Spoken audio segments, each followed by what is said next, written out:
Supreme court में आरक्षण को लेकर 7 जजों की संविधान पीठ सुनवाई कर रही है। सुप्रीम कोर्ट इस बात की समीक्षा कर रहा है कि क्या राज्य कोटा के अंदर कोटा देने के लिए अनुसूचित जातियों और अनुसूचित जनजातियों को उपवर्गीकृत कर सकते हैं।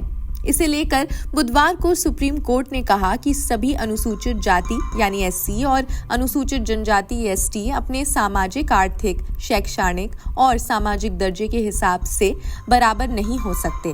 कोर्ट ने कहा कि आरक्षण में समय और जरूरत के हिसाब से बदलाव किया जाना चाहिए। आरक्षण पर सुप्रीम कोर्ट ने क्या बोला? सुप्रीम कोर्ट की 7 जजों की पीठ ने कहा कि अनुसूचित जाति के अंदर विभिन्न जातियों के लिए सामाजिक स्थिति और अन्य संकेतक भिन्न हो सकते हैं।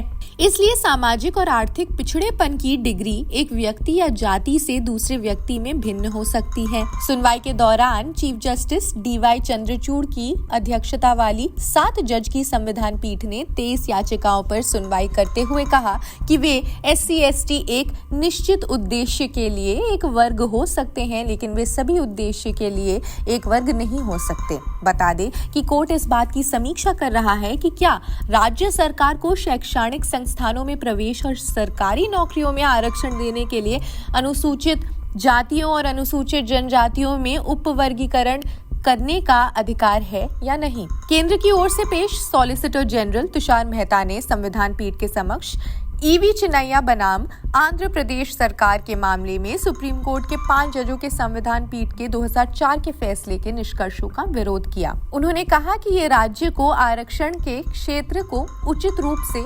उपवर्गीकृत करके उचित नीति तैयार करने से रोकता है। इससे अवसर की समानता की संवैधानिक गारंटी कम हो जाती है।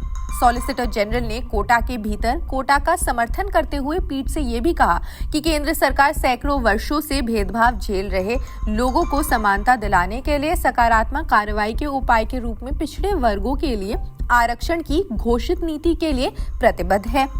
सुप्रीम कोर्ट में पंजाब एवं हरियाणा हाईकोर्ट के 2010 के उस फैसले को चुनौती दी गई जिसमें उसने पंजाब अनुसूचित जाति और पिछड़ा वर्ग सेवाओं में आरक्षण अधिनियम 2006 की धारा 4(5) को रद्द कर दिया था, जो सरकारी नौकरियों में अनुसूचित जाति, अनुसूचित जनजाति के लिए निर्धारित आरक्षण में 50% सीटों पर वाल्मीकि और मजहबी सिख जातियों को पहली प्राथमिकता प्रदान करती थी। इसे लेकर सुप्रीम कोर्ट में कुल 23 याचिकाएं दाखिल की गई हैं। संविधान पीठ पूरे मामले की सुनवाई कर रही है। खैर, इस खबर में बस इतना ही। बाकी देश दुनिया की खबरों के लिए जुड़े रहिए जनसत्ता के साथ। शुक्रिया।